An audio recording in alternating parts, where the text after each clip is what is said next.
make Hendrickson one of the NFL's highest paid defenders for 2025 with a $14 million raise to $30 million.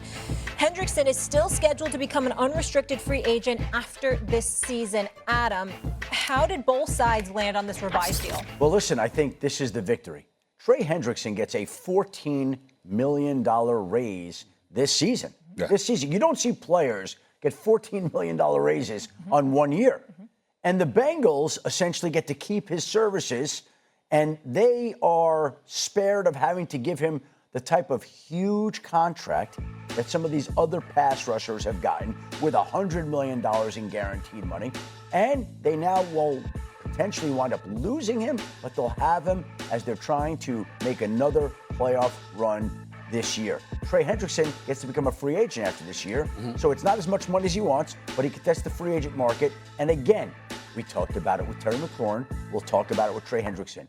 They were, both sides, wound up, worlds apart, couldn't bridge their differences, couldn't figure it out. And lo and behold, less than 2 weeks to the opener against the Cleveland Browns, they figured out a way. Stephen A. Got it done. Now are the Bengals a top AFC threat? I think they could be.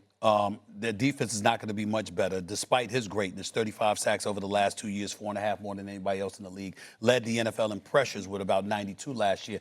Give credit where credit is due, but the defense was still putrid.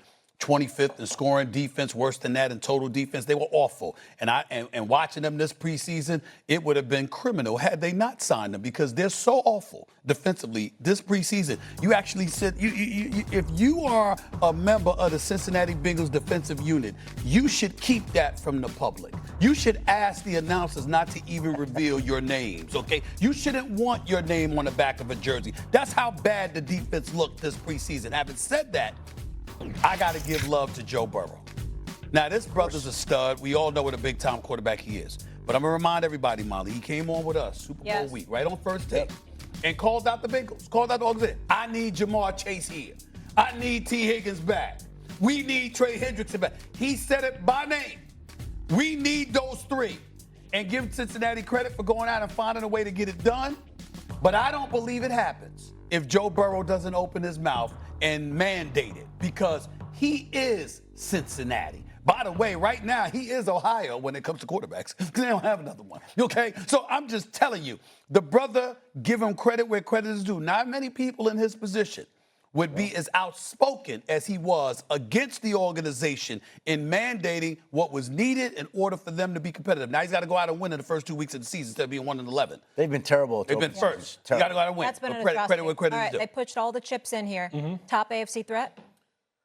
I think there's tiers to this. Like I always say, there's levels to this. There's tiers to this. Tell me. I don't have them in. I think there's 4 teams in the AFC better right now. Okay, I got the Kansas City Chiefs. I got the Baltimore Ravens. I got the Buffalo Bills. I got the Denver Broncos. I'm gonna keep tooting my horn about the Denver Broncos. I think the Denver Broncos. I think the Denver Broncos are here. We keeping the tape. Like the Denver. Yeah, please do. We keep please the do. Keep the Denver Broncos are here. I think the Denver Broncos arguably had the best defense in the league. Bo Nix, who came on in the last year, going into his second year. Usually players, go make their biggest jump from year 1 to year 2. You got one of the best play callers, coaches in the National Football League, Sean Payton. He has weapons on offense, got one of the best offensive lines. Everything is set up, in my opinion, for Bo Nix to really introduce himself to the national public that we are here. Can they win the AFC West?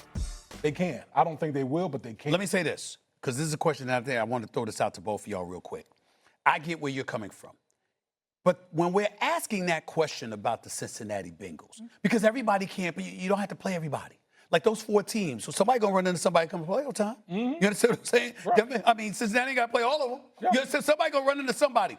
Can Cincinnati knock off somebody with that offense? Hell to the yes. Yes, they can.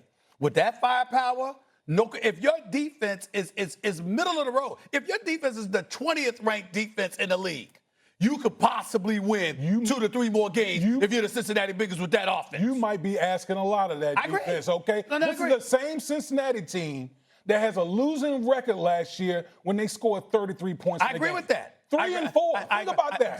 How crazy that is. Damn it, they would have been 0-7 if they didn't have it. If they didn't score that. You understand? The point is, you're talking about a team that can put up 30 in their sleep. Can't ignore that. Can't ignore that. As bad as the defense was last year, really the culprit to the season, what robbed them of their playoff hopes, was the slow start. Yeah.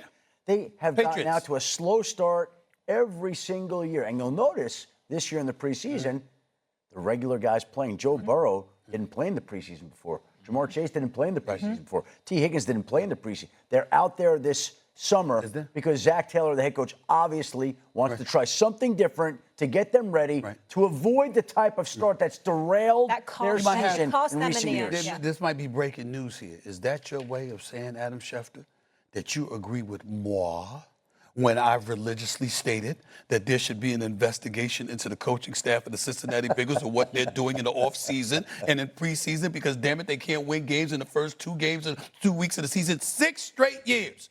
They are 1-11 in the first 12 games, meaning the first two games of the last 6 seasons. They are 1-11. Right. What are you doing that you can't win games first 2 weeks of the season with these kind of studs? I mean, I'm just asking. Well, I'm going to say this, though. I'm going to say this. If you look at the Cincinnati Bengals over the past few years, I think a big part of that reason, the quarterback has been hurt in training camp. Yeah. Think about everything Joe Burrow's been dealing with in training camp. He had the calf situation.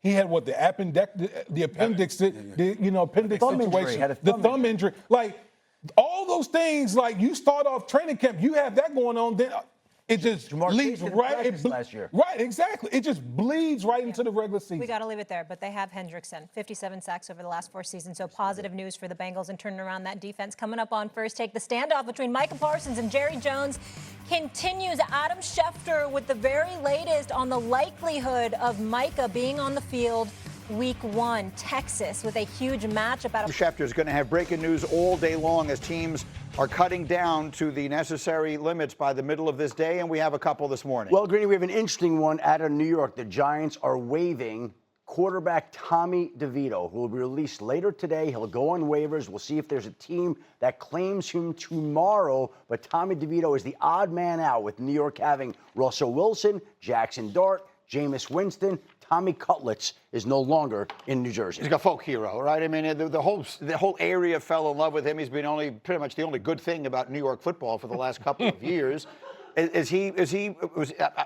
Can he go on the practice squad? Like, sure. Is that still an option? He has to clear the waivers first. Right. And then again, like, at some point, if they move on from Jameis Winston in terms of a trade in season, now you have Tommy DeVito in your building, knows the program, knows the offense. To me, that's a likely outcome. All right, so as these go, 4 o'clock Eastern time this afternoon is cut down time. These will be coming in all day long. Shefty will have the very latest. In the meantime, I've got burning questions, and let's begin, Shefty, with you in Cleveland. As was forecast by Tannenbaum yesterday, Kenny Pickett was traded to the Raiders